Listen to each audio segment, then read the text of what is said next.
आपला हा शेळी फार्म आहे, हां. तर ह्या फार्मचं नाव सांगा.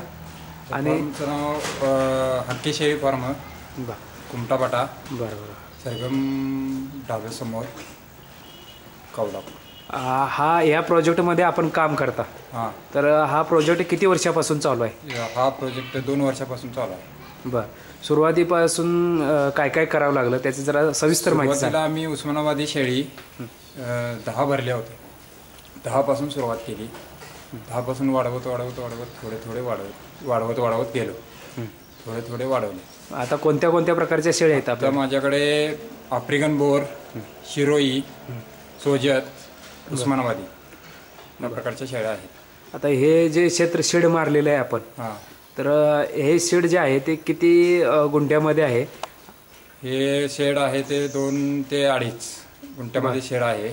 54 बाय 45. बरं जवळजवळ 100 शेळ्या ह्या शेडमध्ये बसू शकतात. 6 कप्पे केलेले आहेत. बरं 1 कप्पा लहान पिल्लांसाठी आहे. बरं 5 कप्पे जे आहेत ते मोठ्या शेळ्यांसाठी आहे. बरं. आता हे बाहेर जे मोकळं ठेवलेलं आहे, हां. तर तिथं शेळ्या कशा पद्धतीने येतात? 50 बाय 45चा 29 आहे. तो सकाळी 2 तास, संध्याकाळी 2 तास. ते शेळी आम्ही बाहेर सोडतो. नक्की वगैरे हे होण्यासाठी, घासण्यासाठी, चारा, हिरवा, तुतू वगैरे, शिवरी असं बाहेर टाकून त्यासनी चरायला देण्यासाठी ते आम्ही बाहेर ओपन पीस ठेवलेला आहे. बरं. अजून एक बाहेर शेड आहे तुमचं, तर त्या शेडमध्ये काय काय ठेवलेलं आहे? ती बाहेर शेड आहे त्यामध्ये शिरोईच्या 10 शेळ्या आहेत व आफ्रिकन बोरचा कमी टक्केवारीचा 1 बोकड आहे. 1 कप्पा आहे जो गाळा आम्ही भुसकट वगैरे ठेवण्यासाठी केलेला आहे. बरं. हा जो शेळीपालनाचा प्रोजेक्ट सुरू करताना, तर ह्या प्रोजेक्टसाठी बांधकाम कशा पद्धतीने करण्यात आलं? बांधकाम गौंडी, दावण वगैरे गौंडीकडून बनवून घेतले. आणि ह्याचं जे आहे मटेरियल, शेड, पत्रा, अंगल वगैरे ते वेल्डिंगवाले यांच्याकडून ते करून घेतलं. बरं. ह्या प्रोजेक्टला साधारण खर्च किती आला? या 100च्या शेडला 4.5 लाख रुपये खर्च आलेला आहे. बरं.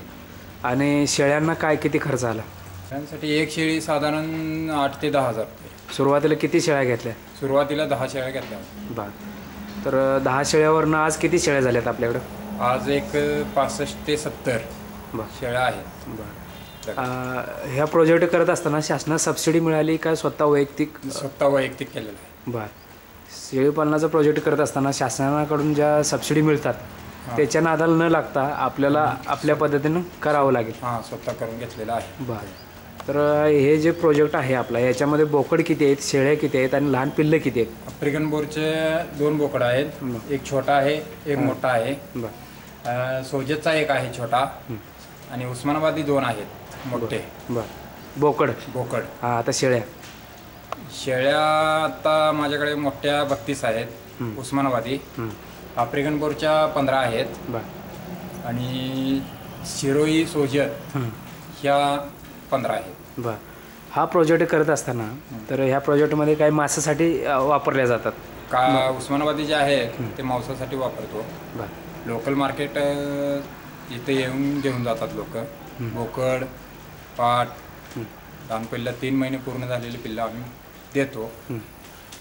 साधारणतः 250 ते 300 या दराने जातं. साधारण हे जे शेळीपालन आहे दुधासाठी काय आहेत का तुमच्याकडे व्हरायटी? दुधासाठी आम्ही दूध नाही, सर्व दूध पिल्लांना वापरतो. बरं. पिल्लांसाठी. बरं. काय दुधासाठी मागणी असते काय कधीतरी क्वचित प्रसंगी मागणी? क्वचित एखाद दिवस असते.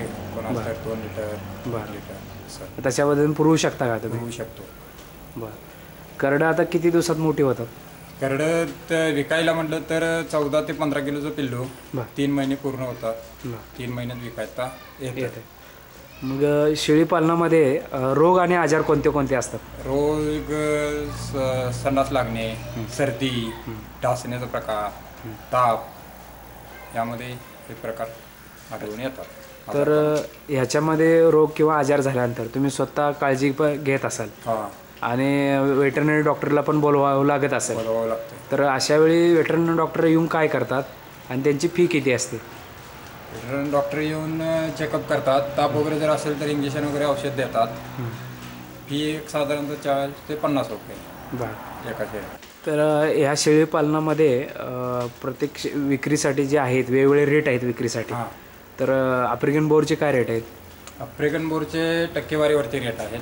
50% साधारणतः 400 ते 450 रुपये किलो प्रमाणे आम्ही देतो. जशी टक्केवारी जास्त असेल त्या टक्केवारीनुसार जास्त रेट हे करून देतो. उस्मानाबादीचे काय रेट असतात? उस्मानाबादीचा एक शेळी वजनानुसार आम्ही हे करतो तर 300 रुपये किलो प्रमाणे देतो. वजनानुसार गाभण शेळी असते, महिना 2 महिने 3 महिने अशा ह्याच्यानुसार. शिरोजीचा? शिरोईचा पण तसंच आहे, टक्केवारीनुसारच रेट काढता येतो. आणि स्वजातचा?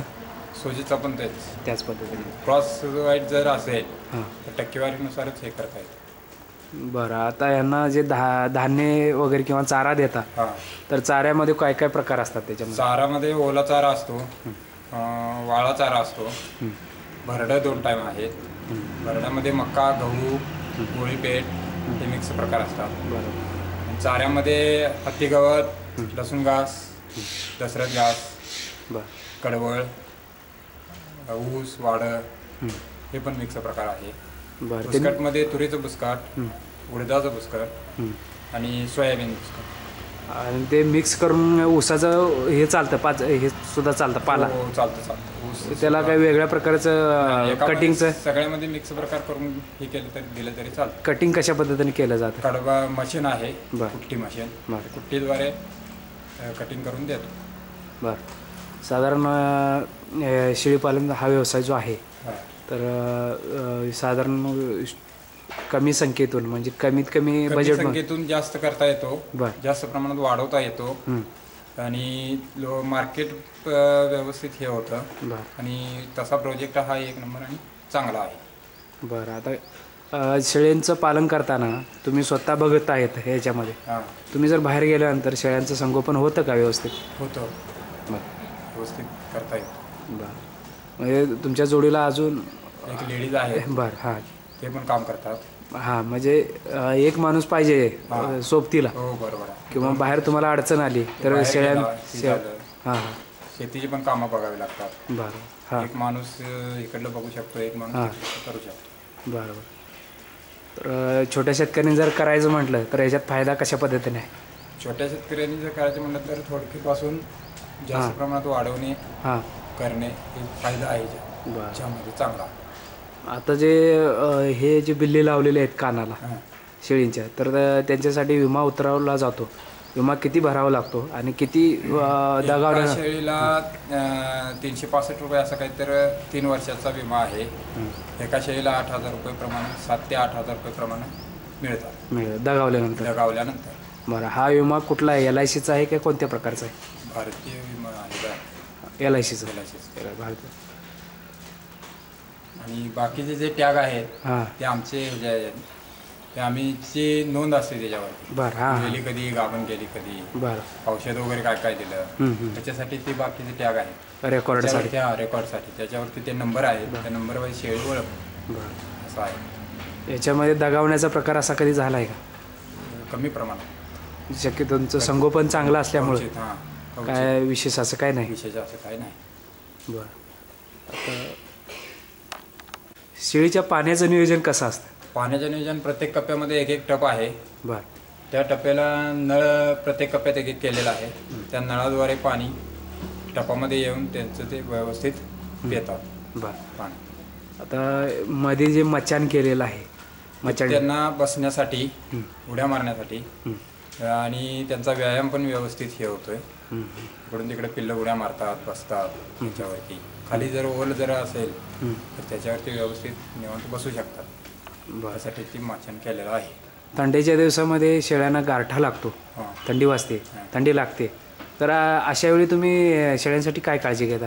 काळजी म्हणजे आम्ही साईडला शीटनेट मारलेला आहे. बरं. शीटनेट जास्त हे असल्यामुळे त्यांना उभारा जाणवतो, थंडीचं प्रमाण कमी येतं. बरं. कमी वाजतं थंडी. आणि उन्हाळ्यामध्ये जर गरम होत असेल तर त्यावेळी काय नियोजन असतं तुमचं? वरचं ते शीटनेट साईड पट्टी मारलेली आहे ते आम्ही काढून टाकतो. जास्त आणि ज्या शेळी गाभण असतात त्या वेळेला नंतर त्यांच्यासाठी सेपरेट नियोजन काय असतं का तुमच्याकडे? वेगळ्या कप्प्यात त्यांच्यासाठी खास आहे. बरं. त्याच्यासाठी ते वेगळ्या कप्प्यातच ते टाकून ठेवतो आपण. ते किती दिवस त्यांना ठेवता बाहेर? एक वेल्यानंतर एक महिना ते त्या कप्प्यामध्ये असतात. पिल्लं 4-5 दिवस झालं की परत त्यांच्या कप्प्यामध्ये ती वेगळी टाकून ठेवतो. आता जे शेळी पालनाचा व्यवसाय आहे हा, तर या व्यवसायामध्ये आपण शेळी पालन हा किती महिन्यापासून सुरू केला साधारण? महिन्यापासून शेळी पालन व्यवसाय आपण काय साधारण 2 वर्ष झालं सुरू केलेला आहे. तर याच्यामध्ये आपण बोकडं काय बदललेत का? हो, 1-2 बोकडं बदलले बरं.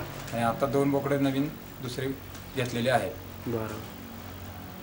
कारण त्याच्यामुळं जे हे होणार आहे नवीन पिल्लं जर जन्माला आले ते निरोगी जन्मण्यासाठी आपण बदल केला पाहिजे आणि केला जातो. बरं. शेतकऱ्यांना जर खरेदी करायचं असतील तर आपला नंबर वगैरे सांगा. नंबर 2 आहेत 9324 41 38 85 97 66 23 54 74 98 92 73 73 13 ह्या नंबरवर संपर्क साधायचा.